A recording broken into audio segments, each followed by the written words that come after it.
基辅面临生死时刻，接下来怎么办呢？终于到了泽连斯基上台表演了。大家好，我是吕哲。伴随着一朵巨大的蘑菇云腾空而起乌克兰攒了几个月的武器弹药，一朝灰飞烟灭。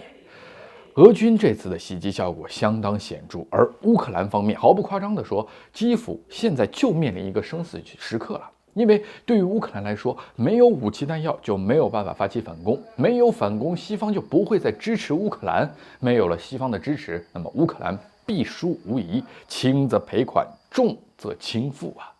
所以对于乌克兰来说，当务之急就是稳住这些西方盟友，索取更多援助。泽连斯基很清楚这件事也只有他能做到了，所以接下来就到了他表演的时候了。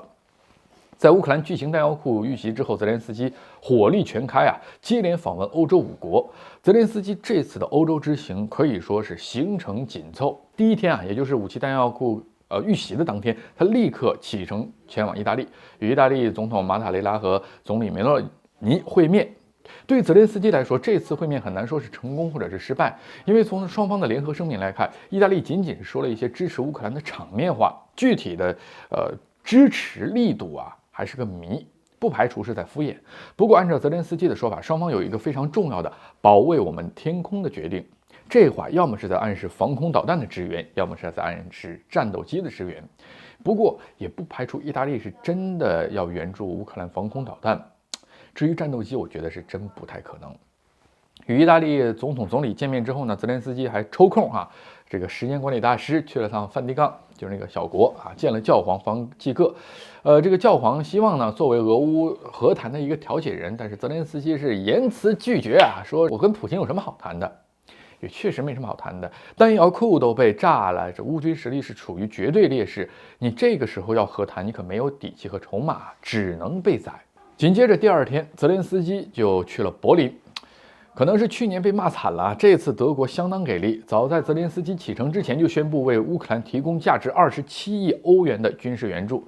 你看德国这次如此上道泽连斯基表示很欣慰，他拍拍舒尔茨的肩膀，不停地称赞德国才是真正的朋友和可靠的盟友听了这话，舒尔茨也是满脸笑容，但内心应该是笑不出来，因为这个真朋友当的实在是有点费钱。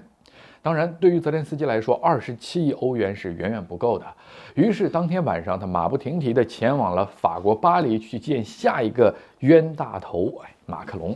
相比于爽快的舒尔茨马克龙仅仅是承诺为乌克兰训练几个营的士兵，并提供数十辆装甲车和轻型坦克。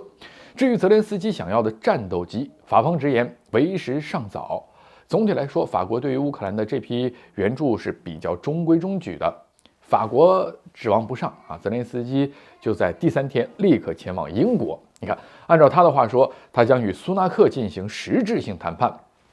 英国我们知道是欧洲这几个国家中援助乌克兰力度最大的，此前已经提供了巡航导弹和联合国禁止的贫铀弹。如果没猜错，泽连斯基所说的谈判必然与战斗机有关。坦白说，随着俄乌最新一轮的交锋，双方的大战氛围已经飙升到了顶点。从泽连斯基最近的旋风式访问来看，他已经打定主意要积蓄一波力量对俄军发起反击，所以不排除在英国之后，泽连斯基还会继续向其他西方国家，甚至是前往美国去乞讨点武器。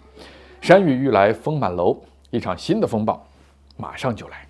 好，今天吕哲跟大家就是这样，下期再见。